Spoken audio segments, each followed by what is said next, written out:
నిన్న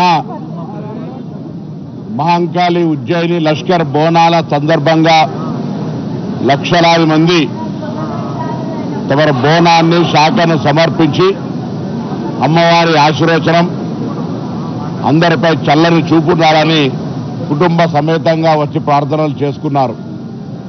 ప్రతి సంవత్సరం కంటే ఎక్కువ సంఖ్యలో భక్తులు వచ్చి అమ్మవారిని కొలిచి అందరూ బాగుండాలి అని వేడుకునే సందర్భంగా దాని కార్యక్రమంలో భాగంగా ఈరోజు భవిష్యవాణి కార్యక్రమం జరిగింది. భవిష్యవాణిలో రాబోయే కాలంలో సమృద్ధిగా వర్షాలు, ప్రజలంతా సుఖ సంతోషాలతో ఉండాలని అమ్మవారి ఆశీర్వచనం ఇచ్చినారు. దేవాలయానికి సంబంధించి కొన్ని సూచనలు చేసినారు. తప్పకుండా ప్రభుత్వం పక్షాన అవన్నీ కూడా త్వరితగతిన చేసే విధంగా చేయడంతో పాటుగా తెలంగాణ ప్రభుత్వం తరఫున రోజు రోజుకు అమ్మవారికి సంబంధించినటువంటి అన్ని రకాల శాస్త్రీయంగా దేవాదాయ శాఖ పక్షాన జరగాల్సిన పూజలన్నీ కూడా నిత్యము ఎటువంటి లోపం లేకుండా జరుగుతూ ఉన్నాయి. భవిష్యత్తులో కూడా ఇంకా మరింతగా, ఎందుకంటే లోక కళ్యాణం కోసం, అమ్మవారి ఆశీర్వచనం కోసం తెలంగాణ ప్రభుత్వం విశ్వాసంగా తప్పకుండా అమ్మవారిని కొలిచే విషయంలో ఎక్కడ కూడా 1% కూడా లోపం రానివ్వము. ఈ ప్రభుత్వం ఆ సంకల్పంతో ఉంది.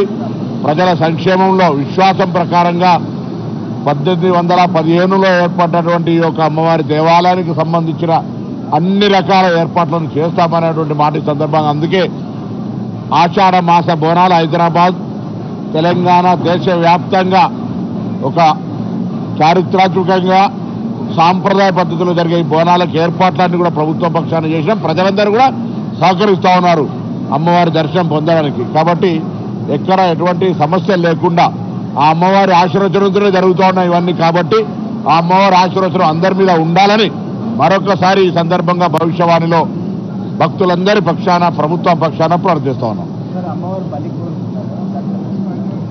అమ్మవారు ఇన్ని సేవలు వచ్చినా గతంలో ఎప్పుడో 60-70 సంవత్సరాల కింద బంద్ అయినటువంటి బలి రక్తానికి సంబంధించినటువంటి అంశం మీద ప్రస్తావించిన మాట వాస్తవం. అయితే దాన్ని ప్రభుత్వంలో ఉండబడేటువంటి కొంత పెద్దలను కూడా కలిసి సాంప్రదాయంగా దేవాదాయ శాఖకు సంబంధించి ఇతర కొంత అందరినీ కూడా సంప్రదించిన తర్వాత తప్పకుండా నిర్ణయం తీసుకుంటాం. అందరికీ కావాల్సింది ఇది అమ్మవారి దేవాలయాలు. మనం దేవాలయం దగ్గర జరుపుతలేం కావచ్చు, కానీ అమ్మవారి పేరున మొక్కి ప్రతి ఇంట్లో కూడా అటువంటి కార్యక్రమం జరుగుతూ ఉంది హైదరాబాద్ మొత్తంలో. ఎవరైనా అమ్మవారి బోనాలు అంటే తప్పకుండా అదొక పార్ట్, కానీ దేవాలయం దేవునికి సమర్పించే విషయంకి వచ్చినప్పటికీ కొంత అందరి కలిపి నిర్ణయం తీసుకోవాలి. కాబట్టి తప్పకుండా తొందరలో దానిపైన కూడా కొంత సంప్రదింపుల తర్వాత నిర్ణయం తీసుకుంటాం. అగ్ని ప్రమాదాలు జరుగుతూ ఉన్నాయి. వాటిని నివారించడానికి అమ్మవారి ఆశీర్వచనం అడిగినాం.